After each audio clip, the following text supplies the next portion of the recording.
আমাদেরকে এখন সেসব নিয়ে ভাবতে হবে। হ্যাঁ চারু, সেই তন্ত্রমাতার শক্তি ভয়ঙ্কর। আমি জাদুর জগতের নাম শুনেছি। সে প্রকৃতিকে নিয়ন্ত্রণ করতে পারে, আর তার কালো জাদু সহজে কাটা যায় না। আজ আমি সাময়িক মায়া দিয়ে তোর জন্মদাগটা ঢেকে দিয়েছি এবং রানীর ওষুধকে নষ্ট করে দিয়েছি বটে, কিন্তু সব সময় তার সব জাদু মোকাবেলা করা আমার পক্ষেও সম্ভব নয়। তবে কি ওই তন্ত্রমাতার সঙ্গে লড়াই করে আমরা পারবো না? সে তো রানীর হয়ে রাজ্য ধ্বংস করে দিতে চাইছে। আমরা লড়বো চারু, কিন্তু সাবধানে। তন্ত্রমাতা নিশ্চয়ই রানীকে আবার নতুন কোনো পথ দেখাবে। এবার তার লক্ষ্য হয়তো হবে রাজপুত্র অরুণ বা রাজা মশাই। তোমরা একবার গিয়ে রাজপুত্রের সঙ্গে দেখা করে আসবে, তার জন্য আমার বড্ড চিন্তা হচ্ছে।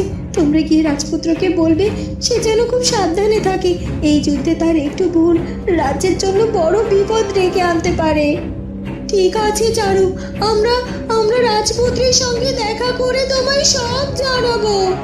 হ্যাঁ চারু, আজ রাতটা তুই শুধু বিশ্রাম নে মা। কাল সকালে আমরা প্রাসাদে ফিরে গিয়ে রাজপুত্রকে সব খবর দেব।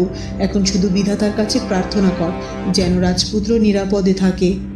ঠিক আছে মা, আমি লড়তে প্রস্তুত। আমার রাজরক্ত, আমার প্রকৃতি জ্ঞান, এই দুটোই আমার অস্ত্র। তাছাড়া তোমরা তো আছোই আমার সঙ্গে। আমি তো এখন একা নই।